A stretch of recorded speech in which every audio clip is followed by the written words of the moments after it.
রাজনৈতিক কালচার আমার আপনার কারো সন্তানকে মুক্তি দেবে না।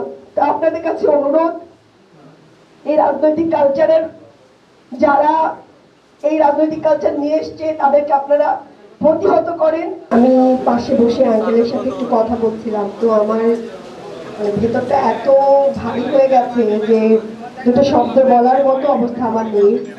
দেখলাম মানুষ যখন স্ট্রেসে থাকে, কষ্টে থাকে, তখন বারবার হাত এরকম ইয়ে করে। তো উনি দেখলাম যে ওনার হাতে একটা ইনহেলার এবং উনি হাতটা বারবার খুব একটা অস্থির মানে অনুভূতি, এটা আমি বুঝতে পারছিলাম। তো আমি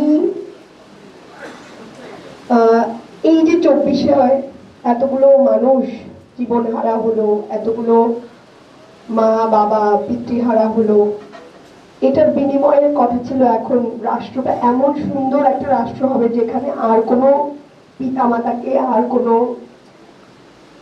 কোনো বোনকে ভাই হারা না হতে হয়।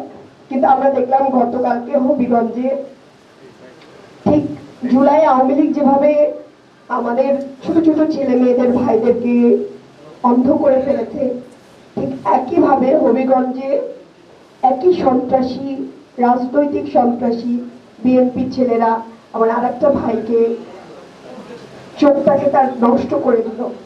তো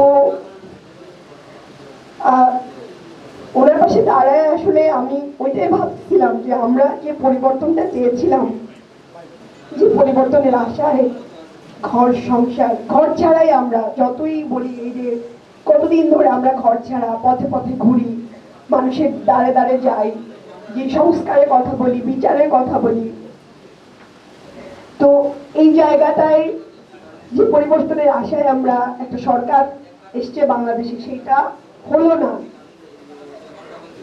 আমি একটা কথা বারবার বলি যে বেগম জিয়া কি পরিমাণ নির্যাতিত একজন নারী ছিলেন। তার স্বামী হারা, তিনি স্বামী হারা হয়েছেন, সন্তান হারা হয়েছেন। এরকম নারীদের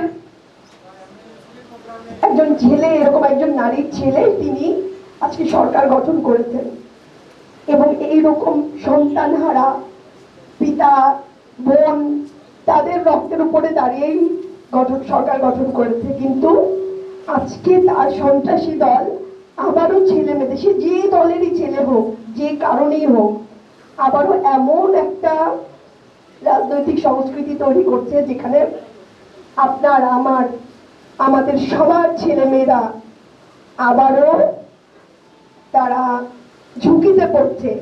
আজকে এমন রাজনৈতিক সংস্কৃতি চালু হয়েছে যে আমি জানি না যে আমি আমার সন্তানকে বাসায় রেখে এখানে এসেছি, আমার বাচ্চাটা নিরাপদে থাকবে কিনা, সেই নিরাপত্তা এই সরকার দিতে পারে না। তো আমি অনেক কড়া কড়া বক্তব্য দেই, অনেক কথা বলি, কিন্তু এই জায়গায় দাঁড়িয়ে আমার মনে হচ্ছে যে ওনাদেরও ভাবা উচিত, ওনাদের ভাবার সময় এসছে যে সরকারের জন্য, যে সংস্কারের জন্য আমরা লড়াই করেছি, যে গণভোটের কথা আমরা বারবার বলেছি, আমরা শুধু চাই এই রাজনৈতিক সংস্কৃতিটা বদলে যাক, আমাদের ভাইয়েরা আর জীবন না দেখ। এই আমাদের এই একটা কথায় ওনারা একমত হোক, ওনারা এই গুন্ডা বাহিনী, সন্ত্রাসী বাহিনী চালানো বন্ধ করুক, যারা ধুম করে মানুষের চোখের মধ্যে রড ঢুকিয়ে দেয়, এদেরকে রাজনীতি থেকে বের করে একটা সুস্থ রাজনৈতিক ধারা তারা নিয়ে আসুক। এত কিছুর পরে আসলে মানুষের কি থাকতে পারে যে এই রক্তের উপর দাঁড়িয়ে সরকার গঠন হলো? তারা কি মনে করবে না যে এই শহীদদের আকাঙ্ক্ষা কি ছিল? এটা কেন মনে করবে না? কিসের এত কি লাগে মানুষের? একটা মানুষের বাঁচতে গেলে ওনাদের এমপিরা কোটি কোটি টাকা বিভিন্ন জায়গায় বরাদ্দ নেয়, কত লাগে মানুষের।